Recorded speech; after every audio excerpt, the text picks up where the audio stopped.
샬롬. 오늘은 기온이 많이 떨어졌죠. 이 진천에는 영하 12도. 날씨가 춥습니다만 이럴 때 몸은 따뜻하게 하고 그리고 또한 움츠리지 말고 더욱더 많이 활동하는 것이 건강에 좋다고 합니다. 자, 성탄절의 큰 기쁨과 은총을 힘입고 그리고 또한 다가오는 2026년 병호 연새해도 여러분 건강하고 행복하기를 구주 예수 거룩한 이름 받들어 축복합니다. 그리고 우리가 내일 27일 점심때 미팅을 하게 되어 있죠. 많이 나오셔서 또 함께 교제하는 시간을 가지면 좋을 것 같습니다. 이제 강의 시작하도록 하겠습니다. 자, 통성경 길라잡이 모두 바로 이 로고는 뭘 말한다고 그랬습니까? 물고기 로고. 이 히랍어로 익두스, 이걸 스펠 한자 한자 따지면은 예수 그리스도는 하나님의 아들이 우리의 구세주다.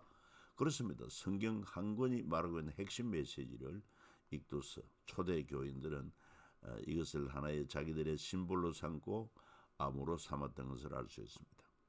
이 성경은 모두 7트랙으로 구성을 했는데 구약에서 모세 5경, 왕정 500년, 페르세 7권, 그리고 중간서 400년 한 트랙, 그리고 이제 신약으로 와서 사복음서, 사도행전 30년, 그리고 공동서신 9권, 이렇게 해서 7트랙. 7트랙 안에 스무마당, 그리고 52가로 구성되어 있는 것이 통성경 길라잡이가 되겠고, 내년부터는 성경 통독 레시피로 이렇게 좀 변경이 될 것입니다. 이 책을 구입하실 분은 지금 아마 원로셀의 책이 와 있을 것입니다. 구입하시면 되겠습니다. 자, 그러면 이제 오늘 우리가 살필 중요한 내용이 무엇이냐 할 때 바로 복음 2세대들이 로마 제국 박해 속에서 전파한 하나님 나라가 공동서신 9권이다. 공동서신 9권은 히브리, 야고보, 베드로, 전후서, 유다서, 요한 1, 2, 3서와 요한계시록 이 9권을 말하는데 로마 제국 박해 속에서 하나님 나라를 실현해 나가는 분위기를 소개하고 있다고 봅니다. 사도행전 30년의 기간 동안 기독교는 주로 유대교에 의한 기독교 전도방해, 즉 유대교와 기독교의 대립이 주된 어려움이었습니다. 그러나 추후 64년 로마 대화재 사건을 계기로 기독교는 유대교를 넘어서 이제 로마 제국으로부터 박해를 받기 시작합니다. 로마 대화재 사건의 방화범으로 기독교인들을 지목했기 때문입니다. 바로 이때 바울이 로마 감옥에서 디모데에게 편지를 보내는 시점으로부터 또 다른 분위기가 시작됩니다. 바울을 비롯해 복음 1세대 지도자들은 오히려 더욱 힘내서 로마 제국 박해와 영지주의 비롯한 이단 사상들과의 선한 싸움에서 승리를 이끌어내게 하는 원동력을 만듭니다. 결국 추후 313년 기독교는 250년간의 로마 제국 박해를 이겨내고 마침내 승리를 하게 되는 것입니다. 참 귀한 메시지가 아닐 수가 없어요. 그래서 이제 우리는 7번째 트랙 가운데 19번째 마당 선한 싸움을 위한 편지. 그래서 오늘 오실까 복음 2세대를 위한 편지 내용이 되겠습니다.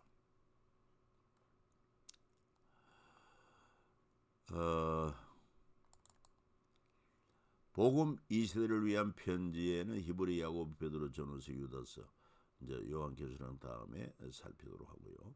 믿음에 관한 편지, 예수는 장래 좋은 일의 대제사장이시고 야고보의 편지, 베드로의 첫 번째 편지, 두 번째 편지, 유다의 편지, 이런 내용으로 우리가 살펴보게 되겠습니다.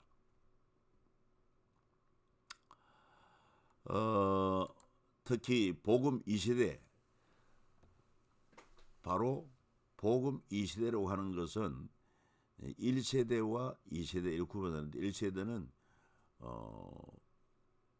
주님의 십자가 사건으로부터 그리고 로마 대화재까지 그 기간 동안 활동한 제자들 중심의 세대를 복음 1세대라. 이 사도행전 30년 여기에 기록이 잘 되어 있습니다. 그 다음에 복음 2세대라고 하면은 로마 대화재로부터 이제 사도 요한이 밤모섬의 계시를 받을 때까지 성경이 66권이 여기서 이제 완성이 되죠. 그래서 로마 제국과의 싸움. 1세대는 사내들인 공의와 유대교와의 싸움이고 이제 복음 2세대는 로마 제국과의 싸움이다. 이런 인물들이 있음도 기억하면 좋겠습니다. 특히 복음 1세대들은 로마 대화재 때 네로에 의해서 지도자 200여 명이 처형을 당했다. 이렇게 보면 됩니다. 그리고는 이제 복음 3세대는 바로 밤모섬 사도 요한이 밤모섬 유배를 가서 거기서 기록한 요한계시록 편지를 기록한 그 이후로 복음 3세대 이렇게 보면 되겠습니다. 자, 로마 제국 박해에 맞선 250년의 기독교 대립. 그러니까 로마 제국이 기독교를 주 64년 로마 대화재 사건 이후로 네로 황제로부터 시작해가지고 극심하게 박해를 합니다. 그 이유가 무엇이냐 할 때에 로마 황제를 신격화했습니다. 그러나 기독교는 결코 하나님 외 한 분 외에는 신으로 인정하지 않습니다. 뭐 이런 데서 오는 그런 여러 가지 박해가 있었던 것을 알 수 있고 이 도표는 여러분들이 참고하면 도움이 될 것입니다. 주 64년의 로마 대화재 사건으로 방화범으로 몰려서 복음 1세대 지도자 200여 명의 처형을 당하고 주 70년에 로마의 타이투스 장군이 침략해가지고 예루살렘 성전을 파괴하고 그리고는 유대인들은 마사다 항쟁을 벌이다가 다 스스로 자결하고 맙니다. 유대나라 끝이 나지요. 그리고는 사도 요한은 밤모섬의 유배를 당하고 그리고 이 사도행전 30년 지난 그 이후로부터 도미티아누스 황제의 박해를 시작해서 그래서 이 박해가 시작될 때 기독교인들은 로마를 떠나거나 지하 카타콤 공동묘지로 은둔을 하고 이 카타콤이라고 하는 것은 초기 기독교인들은 로마 박해를 피해 지하 묘지로 피신한 것입니다. 그래서 그들은 그 지하 공동묘지 미로 가운데 익두스 물고기 표시를 암으로 삼아서 스스로가 기독교임을 서로 입증하고 그 다음에 또 뭐 모이는 장소 이를 표시했던 것도 알 수가 있습니다. 지금도 로마에 가면은 그 카타콤 공동 지하 묘지를 순례할 수가 있고 그들이 모여서 예배했던 장소도 알 수가 있습니다. 그 이에 트레아누스 황제 또 하드리아누스 마르쿠스 아울렐리우스 황제 셉티미우스 세브루스 황제 막시미누스 트락스 황제 또 데큐스 황제 그리고 발레리아누스 황제 디오클레디아누스 황제 이런 핍박을 통해 마지막 주 313년 콘스탄티누스 황제가 밀라노 칙령을 내림으로 이탈리아 밀라노의 칙령을 내림으로 기독교를 공식적으로 인정을 하게 되었다는 것입니다. 결국 기독교의 승리지요. 자, 그래서 이 공동서신 첫 번째 믿음의 편지 주후 64년 로마 대화재 사건 방화봉으로 몰린 기독교 복음 1세대 지도자 처형으로 시작된 로마 박해가 심하게 다가옵니다. 로마 핍박과 고난이 점점 심해지자 유대교로 되돌아가는 사람들도 생기기 시작합니다. 교회 지도자들은 기독교인들을 설득하고 격려해서 예수 그리스도를 믿는 믿음을 더욱 굳게 하고자 했습니다. 그 공동서신이 나오게 된 거죠. 특히 유대교와 기독교를 비교해서 가르치며 유대교로 돌아가는 것이 어리석은 일임을 알리고 있습니다. 유대교와 기독교를 좀 대비한다고 하면 유대교는 전통과 예식을 중시하면 기독교는 변혁과 생명을 중시했고 유대교는 선민 의식을 가졌으면 기독교는 평등 사상, 유대교는 구성원들끼리 결속력 강화를 중시했다면 기독교는 전도를 통한 공동체 확장 중시, 유대교는 정체된 공동체라면 기독교는 역동적인 공동체, 유대교는 주위의 소환령 받았지만은 기독교는 주위의 핍박을 받습니다. 그리고 유대교는 전도하지 않지만은 기독교는 생명을 걸고 전도함이 다릅니다. 유대교는 선민 의식으로 인해 전도하지 않았지만 기독교는 예수 그리스도의 복음을 땅끝까지 전하기 위한 열정을 보였던 것을 알 수가 있습니다. 자, 그리고 공동소신 첫 번째, 히브리서에 나타난 비교. 히브리서는 바로 믿음의 주가 되는 예수 그리스도를 소개하면서 예수 그리스도는 모든 선지자보다 뛰어나다, 천사보다 뛰어나다, 모세보다 뛰어나다, 여호수아보다 뛰어나다, 대제사장과 예수님, 그 해마다 갈릴 수밖에 없는 대제사장과 예수님은 비교가 안 된다. 구약시대 대제사장은 임시적인, 예수님은 영원한 대제사장. 또 구약시대 대제사장은 희생제물을 바치는 예수님이 자신의 몸을 드렸습니다. 성전과 예수님, 참 성전 되신 예수님, 그리고 제사와 예수님, 제사를 완성하신 예수님. 그러니까 제사는 장차올 좋은 일의 그림자라고 그랬지 참 형상이 아닙니다. 오직 예수님께서 흠도 점도 없는 자기 몸을 찢고 생명 드는 피를 흘려 주심으로 단번에 우리 죄를 속해 주셨고, 이제 누구든지 이 예수 그리스도를 믿음으로 구원을 받게 되니 이게 바로 복음이다 하는 것이죠. 그래서 복음이란 말씀이 육신이 되어 이 땅에 오셔서 십자가를 지심으로 1500년 제사가 종료가 되고, 그리고 이제는 예수를 믿는 우리가 주의 성전이요 제사장이 되었습니다. 이런 예수님 이야기가 바로 복음이다. 그래서 복음 1세대 그리고 복음 2세대들에게 복음을 전한 것을 알 수 있죠. 그래서 계속 복음은 개성이 되어야 됩니다. 복음이 무엇인가? 특히 우리 마태복음, 마가복음, 누가복음, 요한복음 이렇게 복음을 붙이는데, 그 복음은 여기서 정리한 것처럼 말씀이 육신이 되어 오셨다. 그 다음에 말씀이 육신이 되어 오신 예수님께서 십자가를 지시고 우리 죄를 해결하셨다. 그 십자가는 단번에 드린 제사요, 이제 더 이상 구약시대처럼 반복해서 짐승을 제물로 잡아 제사 드릴 필요가 없습니다. 그리고 손으로 짓지 아니한 성소, 하늘 성소에 들어갔습니다. 예수님께서 대제사장에 대해 단번에 드리는 십자가 제사로 1500년의 제사는 완성, 종료가 된 것입니다. 그러니까 구약은 그림자고 신약은 실체지요. 그리고 예수님을 믿는 믿음으로 우리도 제사장이 되어 하나님 앞에 나갈 수 있습니다. 그래서 우리가 만인 제사장이라고 하는 것은 예수 그리스도를 믿는 우리들 모두가 다 제사장이 되었다는 것입니다. 제사장, 구약 제사장 역할이 뭡니까?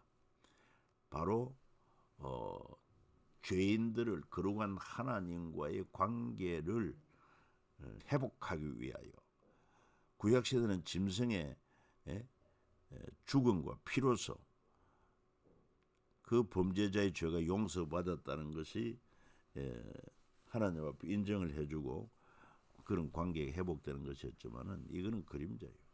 실상은 바로 예수 그리스도의 피로 많이 우리 죄를 속하시고, 그래서 구주 예수를 믿는 자는 누구든지 다 제사함을 받는다. 그렇기 때문에 오늘날 제사장 된 우리가 해야 할 일이 무엇이냐? 바로 이 복음을 전하는 것입니다. 예수님 이야기 복음, 그 굿뉴스다. 단번에 드린 제사, 이게 십자가 사건이죠. 출애굽 때는 장자 구원을 위해서 유월절 어린 양 잡았습니다. 그리고 제사장 나라 공조직으로 레위인을 구별했습니다. 1500년 제사장 나라 제사는 5가지 제사, 3가지 방법이 있었습니다. 이것은 하나님 나라를 예고한 세례 요한을 또 보내셨고, 그리고 그 예고대로 예수님이 십자가 피 흘리심으로 단번에 제물로 하나님의 어린 양이 되셨습니다. 그리고 하나님 나라, 너희가 하나님 나라 성전이다. 이미 우리가 구약에서 많이 다뤄본 것입니다. 이걸 조금 더 정리하면 애굽의 영아 살해 명령, 이 세상 제국은 바로 그 제국 유지를 위해서 생명을 중시하지도 않습니다. 그로부터 80년 후 애굽의 장자 죽음으로 이어집니다. 하나님께서 애굽의 장자를 다 치시죠. 그리고 히브리 유대인들은 구원해 냈습니다. 유월절 어린 양 피로 히브리 민족들의 장자들은 생존하고 출애굽하게 됩니다. 유월절 재앙이 넘어간다 이 말이죠. 패스오버. 그리고 1년 후 레위인의 숫자로 이어집니다. 민수기 세 가지 인구조사, 세 번의 인구조사가 있었는데 특별히 싸움에 나갈 20세 이상의 남자가 60만 3,550명, 그리고 12지파의 장자들의 수가 24,273명, 그런데 1개월 이상 된 레위 지파의 수가 22,000명이라 좀 부족하잖아요. 그래서 레위인이 부족해 속전을 낸 사람이 273명. 그리고는 제사장 나라 공조직으로 레위 지파를 구별해냅니다. 그리고는 12지파, 레위 지파를 구별해서 이들은 성전에서 하나님 섬기는 일을 하게 하고 나머지 12지파로 형성이 됩니다. 그리고 제사장 나라 제사는 무엇이냐? 5가지 제사를 3가지 방법으로 드렸으니 제물로 곡물이나 양이나 비둘기 등을 들고 여호와의 이름을 두르고 택하신 곳에서 성전에 가서 제사장의 집례를 통해 하나님 앞에 나가는 것입니다. 왜 레위인의 숫자 비율이 중요하냐? 모든 제사는 제물을 들고 제사장 레위인이 돈보다 여호와의 이름을 두르고 택하신 곳에서 서야 하기 때문이었다. 레위인의 숫자 비율이 중요함을 알 수 있는 예로서 히스기야 때 유월절을 지키려 해서는 제사장이 부족의 연기를 한 것을 알 수가 있습니다. 느헤미야 때도 제사장과 레위인이 도망함으로 위기를 감지하고 개혁하고 해결했습니다. 이 11조를 내지 않으니까 레위인들이 다 도망가서 생업을 찾았던 것입니다. 9번째, 마지막 선지자 세례 요한 예수님의 십자가와 하나님 나라를 예고합니다. 그래서 이 세례 요한이 마지막 선지자죠. 그리고 10번째, 하나님의 어린 양 제사를 통해 예수님께 십자가에서 올라가서 단번에 1500년 동안에 그 제사를 완성시켜버립니다. 이게 대속이라고 그러죠. 대속. 죄를 대신 속하셨다. 그 다음에 손으로 짓지 않은 성소, 하늘 지성소, 십자가를 통해서 이루어집니다. 모든 백성은 손으로 지은 언약궤 앞에 제사를 드려야 했습니다. 예수님 십자가 지기 전까지. 그리고 언약궤가 놓인 곳 예루살렘 성전이었습니다. 그리고 세 번째 또 스룹바벨 성전이 있었습니다. 그리고 제사와 성소에 대해 교육받고 대대로 집례를 합니다. 그런데 참 성전으로 오신 예수님은 손으로 지은 성소에 들어가시지 않고 십자가를 통해 하늘 지성소에 들어가신 것입니다. 자, 그러면서 우리에게 말씀합니다. 너희는 말씀을 행하는 자가 듣기만 하여 자신을 속이는 자가 되지 말라. 누구든지 말씀 듣고 행하지 아니하면 그는 거울로 자기 생긴 얼굴을 보는 사람과 같다. 또 우리 조상 아브라함이 그 아들 이삭을 제단에 바칠 때 행함으로 이롭다 하심을 받은 것이 아니냐. 네가 보거니와 믿음이 그의 행함과 함께 일하고 행함으로 믿음이 온전하게 되었느니라. 이에 성경에 이른바 아브라함이 하나님을 믿으니 이것이 의로 여기겠다는 말씀이 이루어졌고 그는 하나님의 보시라 칭함을 받았다. 그러니까 우리가 믿음과 행위에 있어서 균형이 맞아야 됩니다. 우리가 근본적으로 어떻게 하나님 앞에 의롭다 인정을 받고 구원을 받습니까? 그건 바로 내 죄를 대속하기 위하여 십자가에 몸버려 피 흘려 돌아가신 예수 그리스도, 그분을 나의 구주로 영접할 때, 믿을 때 그 믿음으로 의롭다함으로 구원을 받습니다. 그러면 행위는 필요 없는 데 아닙니다. 그래서 이제 우리가 예수님을 믿음으로 고백하고 또 세례도 받고 그랬다면은 그 주님의 교훈을 따라 믿고 순종하는 행위로 나타나야 돼요. 순종하는 행위가 있어야 돼요.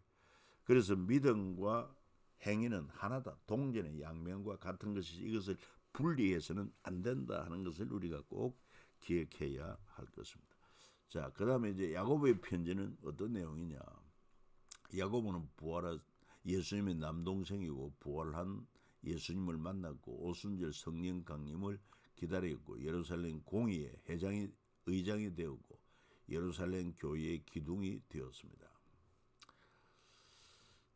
주로 예수님의 형제 야고보 서신으로 야고보가 순교하기 전 60년경 집필 시기로 보고, 그러나 박해에 맞선 성도들에게 보낸 편지이기 때문에 공동 서신 9권 중 한 권에 포함하여 살피게 되는 것입니다. 큰 박해가 전제되고 있는 상황에 여러 곳이 흩어져 박해받고 시험 당하고 있는 성도들에게 쓴 편지고, 야고보는 마치 구약의 잠언과 같은 편지라고 볼 수 있습니다. 그리고 야고보는 행함이 없는 믿음은 죽은 믿음이다.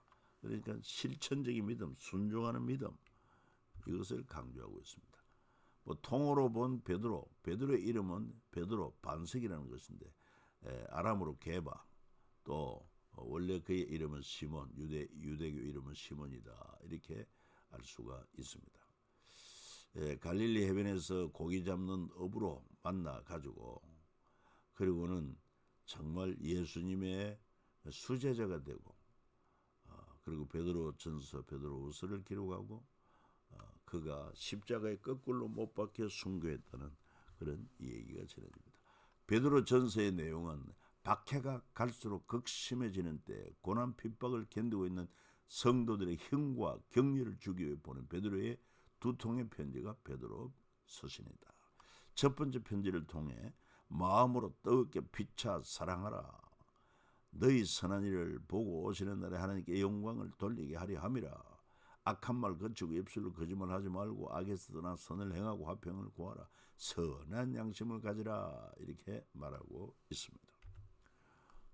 그러면서 핵심 성구를 좀 짚는다면 너희는 택한 족속이요 왕같은 제사장들이요 거룩한 나라요 그의 소유된 백성이니 이는 너희를 어두운 데에 불러내어 그의 기이한 빛에 들어가게 하신 이 아름다운 덕을 선포하게 하려 함이라. 그리고 만물의 마지막이 가까이 왔으니 그러므로 너희는 정신 차리고 건전하여 기도하라. 무엇보다 뜨겁게 서로 사랑을 지니 사랑은 허다한 죄를 덮느니라. 이렇게 말하고 있습니다. 정말 이 베드로전서 2장 9절 말씀이 얼마나 중요한지 몰라요. 바로 저와 여러분, 하나님이 택한 백성, 그리고 왕같은 제사장, 엄청난 참 이 직분이 아닐 수 없습니다. 왕같은 제사장. 그래서 제사장이 할 일은 바로 죄인들에게 복음을 전해서 그들을 하나님께로 인도해 오는 이 역할이 제사장의 가장 중요한 역할이다. 만물의 마지막 때 우리는 어떻게 하면 성공할까, 어떻게 하면 돈 많이 벌까, 이것보다 서로 뜨겁게 사랑하는 여기에 초점을 맞추고 더욱더 주님을 사랑하고 의지하고 순종하는 참 신실한 믿음이 가장 보배로운 것이다. 그런 확신을 가지고 더욱더 우리가 믿음 생활에 힘써야 할 것입니다. 자, 이 베드로의 고백 가운데 쿠오바디스라는 말이 있습니다. 쿠오바디스. 이 헬라어인데 역사를 보면 헬리크 시엔키에비치 사람의 작품으로 1896년 출간되었고 1905년 노벨 문학상 수상을 했다고 합니다. 내용 AD 1세기 로마 제국 배경 로마 대화제 민심 수습을 위한 기독교 탄압을 소재로 다룬 역사 소설로 로마 귀족 청년 비니키우스와 기독교 인질 리디아의 사랑을 통해 정의와 진리가 승리함을 보여주며 박해받는 폴란드 민족에게 희망을 주었습니다. 타키투스 연대기를 참조해 썼다고 합니다. 베드로가 로마로부터 도피하던 중 예수님을 만나게 되지요. 그때 베드로가 주여 어디로 가시나이까? 이게 바로 쿠오바디스 도미네, 쿠오바디스 도미네, 주여 어디로 가시나이까? 예수님이 말합니다. 네가 내 백성을 버리니 내가 다시 십자가에 매달려야겠다. 이 대답을 듣고 다시 로마로 돌아가 베드로는 십자가 거꾸로 매달려 순교했다고 하지 않습니까? 쿠파데스 제목은 베드로의 고백 가운데 주여 어디로 가시나이까 여기에서 따온 제목이다. 여러분 동영상에도 나오니까 한번 볼만도 하겠죠. 그리고 이 베드로서의 핵심 메시지는 사랑하는 자들아 하루가 죽게는 하루가 천년 같고 천년이 하루 같다는 이 한 가지를 잊지 말라. 우리는 그 약속대로 의가 있는 곳인 새하늘과 새 땅을 바라보도다 말하고 있습니다. 그리고 성경을 억지로 풀다가 스스로 멸망이 이르니까 억지로 사서로이 풀지 말라. 새하늘 새 땅, 우리의 소망, 새하늘 새 땅을 우리가 바라보십시다. 그리고 베드로의 두 번째 편지는 뭐냐? 예수님의 사역을 의심하지 말라. 우리는 그의 크신 위엄을 친히 보았다. 성경의 모든 예언은 사사로이 풀 것이 아니다. 너희 사도들로 말미암아 명하신 것을 기억하고 하나님의 날이 임하기를 바라고 간절히 사모하라. 두 번째 편지를 보내고 있습니다. 그 다음에 마지막 유다의 편지, 유다서지요. 유다는 예수님의 남동생입니다. 오순절 성령 강림을 소망을 한 자이고 유다서 내용은 믿음의 도를 지키기 위해 악한 세력과 힘껏 싸우라. 특별히 믿음의 도를 떠나 그 당시 이단, 영지주의라든지 이런 미혹 세력이 많았습니다. 교회 안에 거짓 교사들에게 내릴 심판을 이야기합니다. 그러니까 교회 안에 살며시 몰래 숨어 들어온 이런 신천지와 같은 이단 사입이 이런 자들을 심판을 이야기하고 예수 그리스도의 부활로 우리는 이미 승리했다. 끝까지 인내하자. 이런 메시지를 주고 있습니다. 여러분 이렇게 바쁘게 부지런히 달려왔습니다. 여기서 마치고 최대한 금년 중 52가 마무리가 되도록 해 보십시다.